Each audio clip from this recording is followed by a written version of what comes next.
Good evening, everyone, and welcome to today's last lecture, that is lecture number 26। और इसमें हम लोग आज कंक्लूड करेंगे हमारे पिछले क्लास के टॉपिक को, जो था डिफरेंशियल इक्वेशन।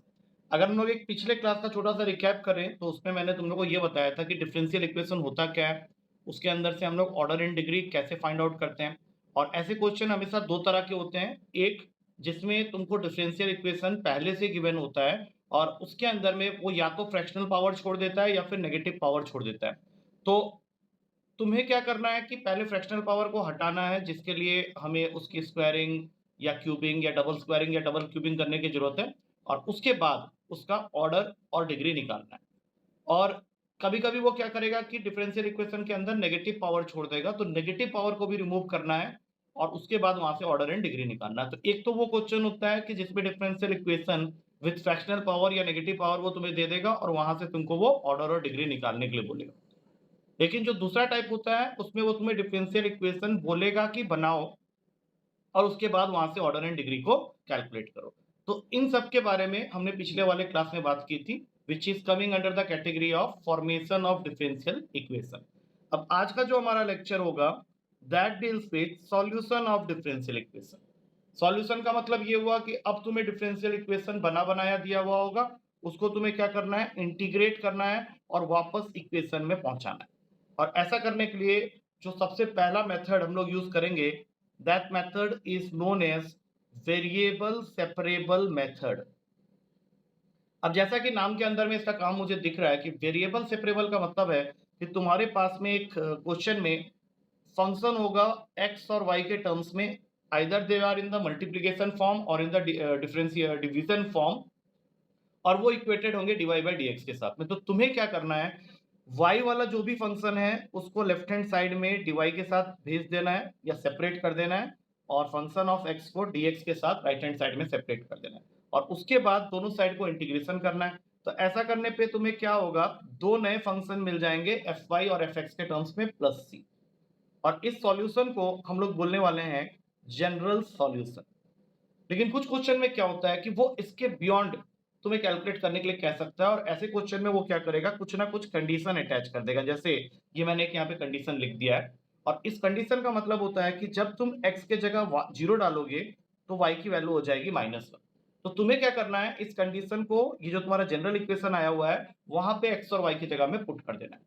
तो इससे क्या होगा कि तुम्हें c की वैल्यू मिल जाएगी। सपोज कर लो तुम्हें ऐसे केस करने के बाद c की वैल्यू मिलती है 2, तो अब जब तुम आंसर लिखोगे तो वो तुम्हारा आंसर हो जाएगा f of y is equals to F X plus 2, क्योंकि तुमने c की वैल्यू निकाल ली है। और इसी वजह से इस सॉल्यूशन को हम लोग बोलेंगे पर्टिकुलर सॉल्यूशन।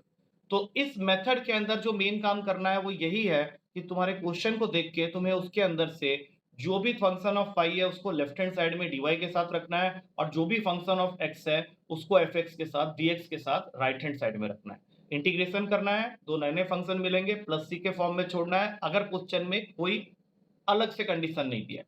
और अगर अलग से कंडीशन दिया है तो वो वैल्यू को पुट करना है एक्स और वाई की जगह में, और वहां से सी की वैल्यू निकालनी है और वापस जनरल सॉल्यूशन के इक्वेशन में पुट करना है, और वो तुमको दे देगा पार्टिकुलर सॉल्यूशन। तो यहाँ पे हम लोग कुछ लिस्ट ऑफ क्वेश्चंस करते हैं जो तुम्हारे पेपर में ऑलरेडी आ चुके हैं। तो सबसे पहले मैं ये क्वेश्चन ले रहा हूँ, sin x cos y dx plus cos x sin y dx dy is equals to 0। Question कहता है कि what is the equation of the curve passing through the point 0 pi by 3 and which satisfies this differential equation। तो जैसा कि तुम देख सकते हो यहाँ पे dy और dx और साथ में कुछ फंक्शन ऑफ x और फंक्शन ऑफ y भी अवेलेबल हैं।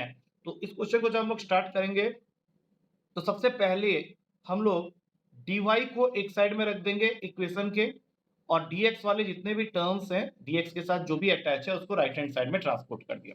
अब मेरा काम क्या है, sin y अपॉन में cos y, मतलब मैं dy वाले टर्म्स को एक तरफ कर रहा हूं या फंक्शन ऑफ y को एक तरफ कर रहा हूं और फंक्शन ऑफ x को एक तरफ कर रहा हूं, जो कि मैंने यहाँ पे कर दिया है।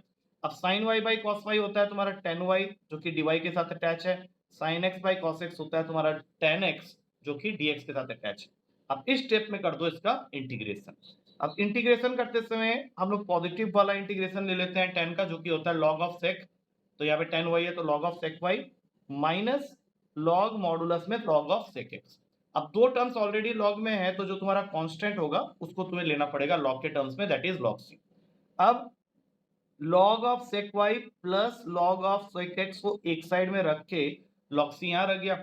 अब लॉग में हमारे पास प्रॉपर्टी होती है कि लॉग ए प्लस लॉग बी जो होता है वो लॉग ए बी होता है, तो यहाँ पे ये बन गया log of sec x into sec Y is equals to log सी।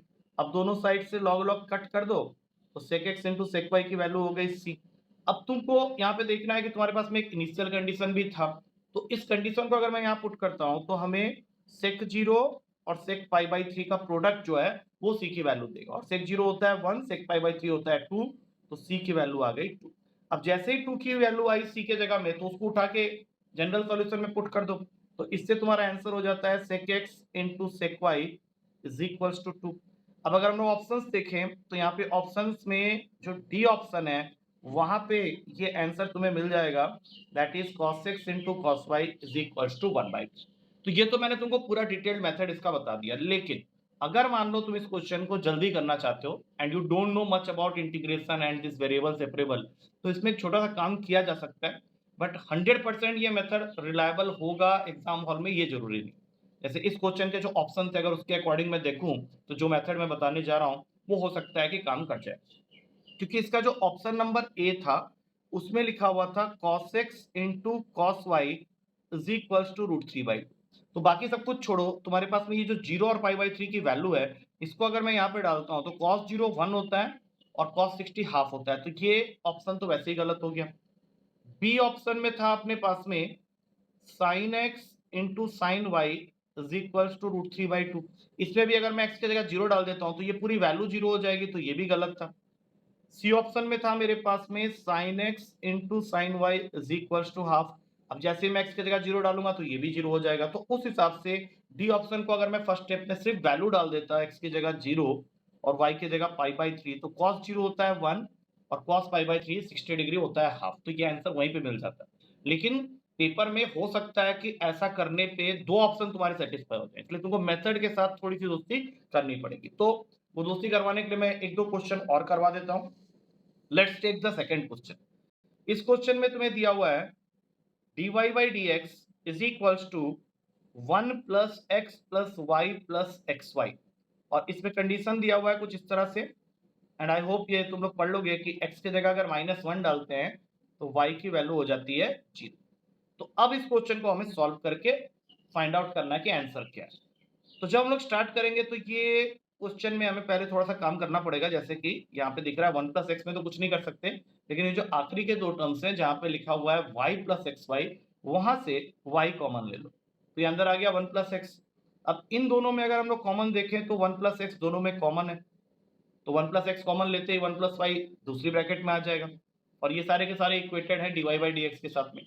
तो dy यहाँ रहा, 1 प्लस वाई को नीचे भेज दो, ऐसा करके तुम फंक्शन ऑफ फाई को एक तरफ कर रहे हो, और यहाँ पे 1 प्लस एक्स है तो dx को यहाँ क्रॉस मल्टीप्लाई कर दो।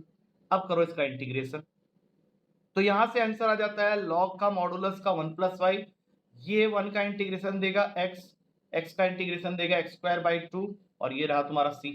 अब इस स्टेप में तुमको ये सोचना है कि मेरे पास ऑलरेडी c को निकालने के लिए कंडीशन क्वेश्चन में गिवन, और कंडीशन क्या है, x को -1 पुट कर लो, y को 0। तो अगर मैं x को -1 और y को 0 स्टेप में पुट करता हूं तो यहाँ आ जाता है log 1, ये बन जाता है -1 प्लस 1/2 प्लस c। log 1 खुद 0 होता है, तो यहाँ से आ गया -12 प्लस c, जो कि अल्टीमेटली c की वैल्यू को बना देता है 1/2। अब ये वैल्यू तुम यहाँ डाल दो तो तुम्हारा आंसर आ गया फाइनली, c की वैल्यू पुट करने के बाद log of 1 plus Y is equals to x plus x² 2 plus 1/2। अब इसका एलसीएम ले लो तो ये बन जाएगा x² plus 2x plus 1 whole divided by 2 is equals to log का 1 प्लस वाई। अब यहाँ से तुम देख सकते हो कि ये जो राइट हैंड साइड में आया उसका न्यूमरेटर जो है वो फॉर्मूला बन रहा है x प्लस 1 बाई का होल स्क्वायर का, तो x प्लस 1 का होल स्क्वायर अपॉन 2, और अब ये बन गया 1 प्लस वाई। लॉग को इधर शिफ्ट करोगे तो ये राइट हैंड साइड में जो भी तुमने लिखा है उन सबको e के पावर में ले लेगा, और फाइनली तुम्हारा आंसर अब आ जाता है y is equals to e to the power of x plus 1 का होल स्क्वायर बाई 2 -1। तो इतना सारा कैलकुलेशन तुम्हें इस क्वेश्चन में करना पड़ेगा, क्योंकि इसके ऑप्शन में जो भी मेरे पास में यहाँ पे अवेलेबल है उसको अगर हम लोग पुट करते हैं तो we can't get that by those method जो अभी हमने पिछले वाले में डिस्कस किया था कि पॉइंट्स को पुट करके आंसर को हम नहीं निकाल पाएंगे। अब इसी में एक और एग्जांपल लेते हैं, थर्ड एग्जांपल। इसमें तुम्हें दिया हुआ है differential equation dy by dx is equals to ax plus 3 upon में 2y plus f। अब ये क्वेश्चन थोड़ा सा अलग है क्योंकि वो तुमको सिर्फ इसको सॉल्व करने नहीं बोल रहा, वो साथ में ये भी पूछ रहा है कि इसका solution, if the solution of this differential equation represents the equation of a circle then what is the value of a। तो एज यूजुअल हम लोग क्या करेंगे कि जो भी हमारा फंक्शन ऑफ y है उसको dy के साथ और जो भी हमारा फंक्शन ऑफ x है उसको dx के साथ में सेपरेट कर दिया।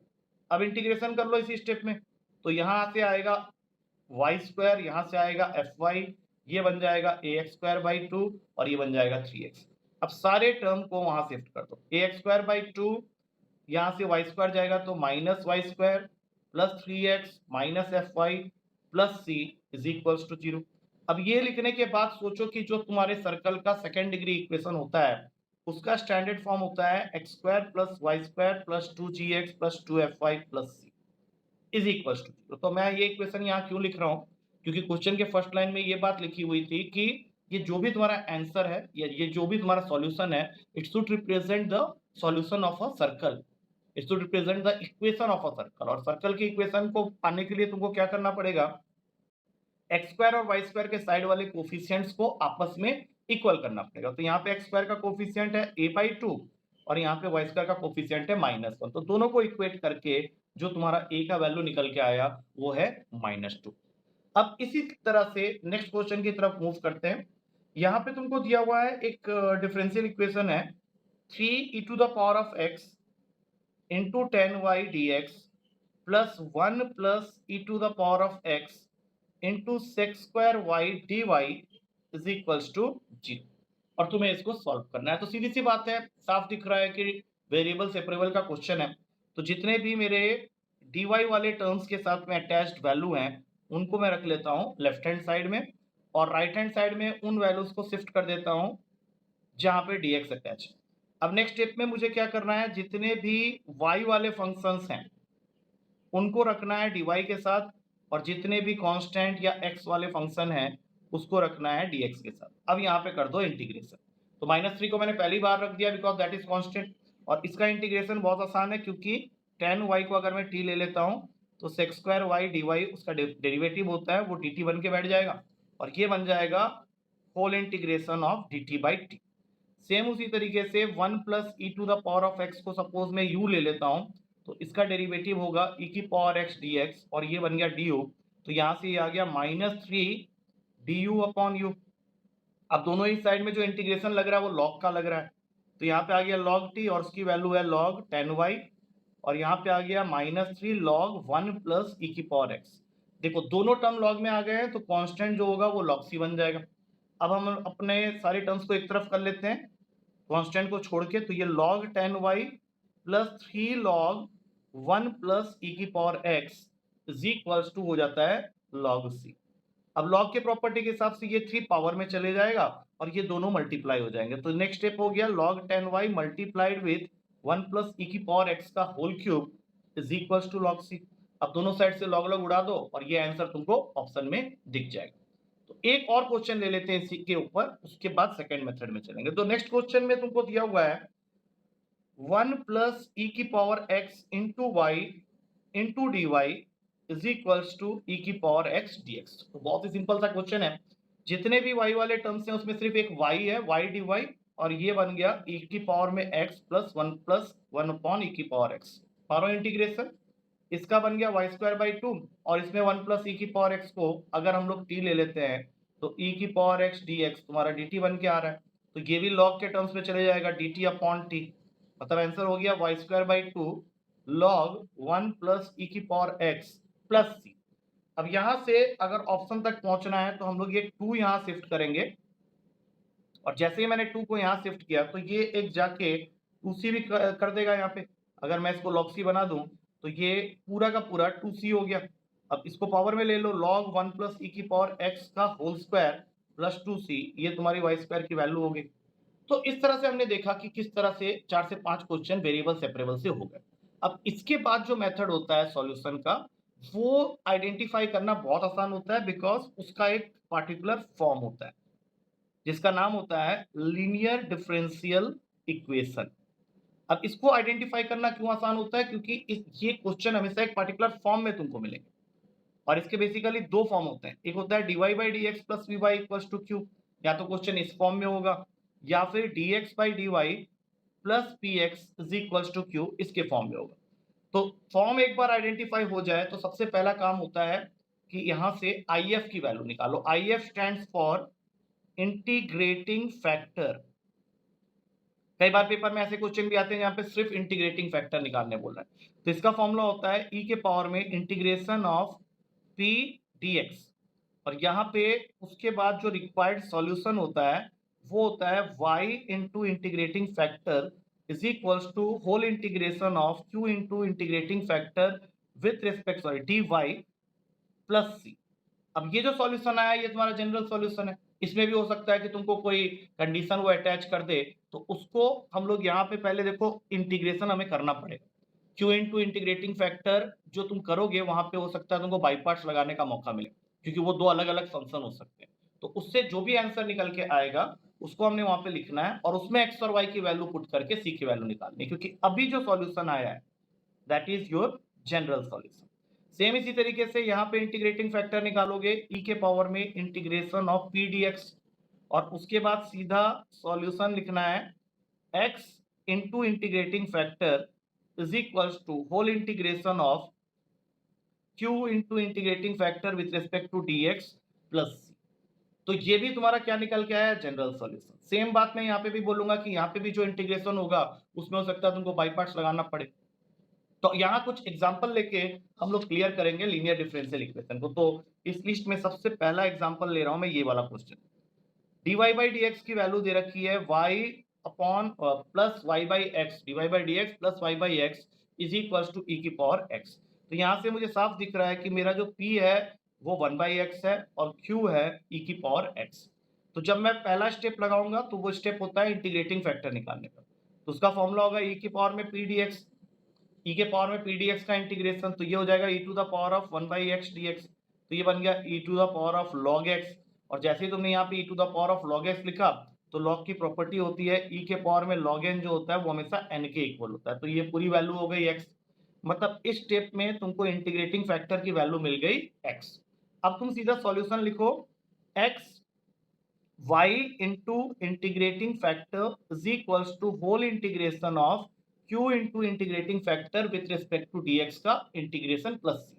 तो यहाँ पे हमारा इंटीग्रेटिंग फैक्टर आ गया था x, तो यहाँ पे लिख दिया मैंने x, q के जगह में e की पावर x और ये x है, और ये इंटीग्रेशन मैंने बाई पार्ट्स कराते समय तुम लोग को याद रखने के लिए बोला था।